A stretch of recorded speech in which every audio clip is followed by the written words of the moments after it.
अच्छा सर, जो insulin resistance है ये फीमेल इनफर्टिलिटी पे असरअंदाज होती है? जी बिल्कुल, इंसुलिन रेजिस्टेंस जो है वो फीमेल में इनफर्टिलिटी काज़ करती है। और इनफर्टिलिटी जो काज़ करती है उससे बहुत कॉमन डिज़ीज़ जो है वो है पॉलीसिस्टिक ओवेरियन सिंड्रोम, जो कि बहुत कॉमन है।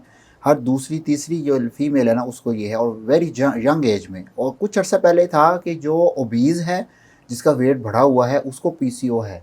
लेकिन बहुत यंग एज और पतली दुबली पतली लड़की जो है उसके अंदर भी पीसीओ है। इसकी बहुत सारी वजूहत हैं।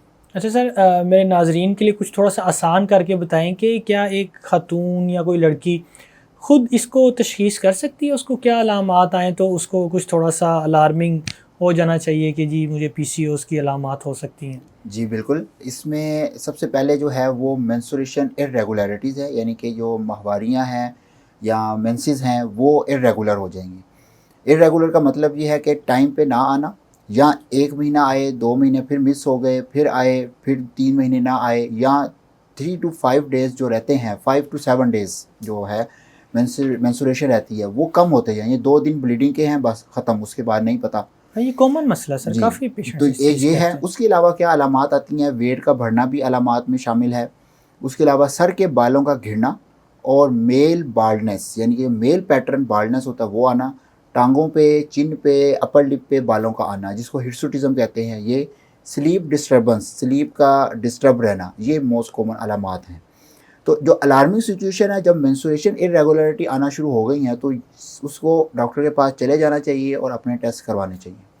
अच्छा सर, तो ये जो हमने बात की थी दिल के मसाइल से मुतल्लिक, कोलेस्ट्रॉल से मुतल्लिक और दिल की बीमारियों से, खुराक से मुतल्लिक, आप चूँकि एक स्पेशलिस्ट रेडियोलॉजिस्ट भी हैं, सर आप कौन सी समझते हैं कि ऐसे टेस्ट हो रहे हैं जो बर्डन डाल रहे हैं, मतलब जिनकी हमें ज़रूरत नहीं होती लेकिन फिर भी लोग उनको करवाना ज़रूरी समझते हैं? कब ऐसे टेस्ट दिल के, मखसूसन मैं बात कर रहा हूँ आपसे कि रेडियोलॉजी से रिलेटेड कौन से टेस्ट होते हैं दिल के? जो रेडियोलॉजी से रिलेटेड हैं वो हैं इकोकार्डियोग्राफी है, दिल की अल्ट्रासाउंड जिसको कहते हैं। और उसके अलावा दिल का सीटी स्कैन भी होता है, दिल का एमआरआई भी होता है।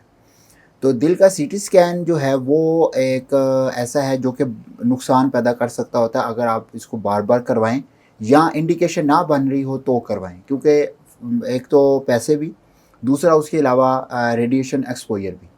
आप सिटी एनजीओ की बात कर रहे हैं? जी, सीटी कार्डिक एंजियोग्राफी, ये 2 तरह का, इसके 2 स्टेप्स होते हैं सीटी कार्डिक एंजियो के।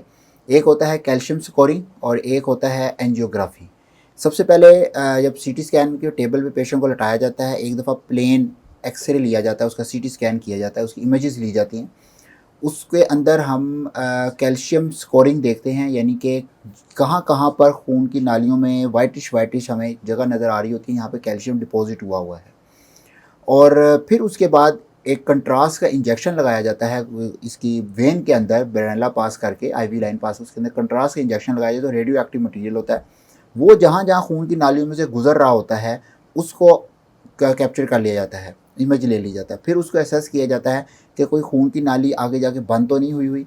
जो कोरोनरी आर्टरीज़ हैं, हार्ट की कोरोनरी आर्टरीज़ जो है, जो खून सप्लाई करती हैं हार्ट के मसल्स को, वहाँ पर कंट्रास्ट कहीं रुक तो नहीं गया, कहीं नैरोइंग तो नहीं आ गई, कहीं पे स्ट्रक्चर तो नहीं बना हुआ, तो वो फिर एसेस किया जाता है।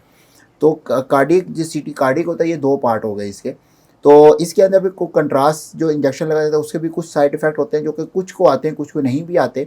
और रेडिएशन एक्सपोजर, ये जब इंडिकेशन ना बन रही हो तो नहीं करवाना चाहिए। अगर इंडिकेशन हो स्पेसिफिक तो कार्डियोलॉजिस्ट आपको प्रिस्क्राइब करे तो आप करवाएँ। तो एमआरआई भी सर लोगों को रिकमेंड किया जाता है? एमआरआई भी रिकमेंड किया जाता है, लेकिन सीटी कार्डिक जो है वो मोस्ट अप्रोप्रिएट और मोस्ट कॉमनली किया जाता है, जो एंजियोग्राफी बता देता है। जो कन्वेंशनल एंजियोग्राफी एक होती है, जो कि एक कट इंसिजन देकर यहाँ से आर्म से इंटरवेंशनल। इंटरवेंशन, या फिर इनग्वाइनल एरिया से करके कैमरा डाला जाता है, और जहाँ पर नैरोइंग नज़र आए तो साथ ही स्टंट भी डाल दिया बलून जाता है, डाला जाता है, स्टंट डाला स्टंट जाता डाला है। जाता है। तो वो भी एक प्रोसीजर है। उसकी जगह पे एडवांसमेंट में कि ये थिएटर जाना, बेहोश करना और इस तरह से करना, उसकी निस्बत फिर ये वाला सेफ़ हो जाता है। ये नॉन इन्वेसिव एक किस्म का टेस्ट है।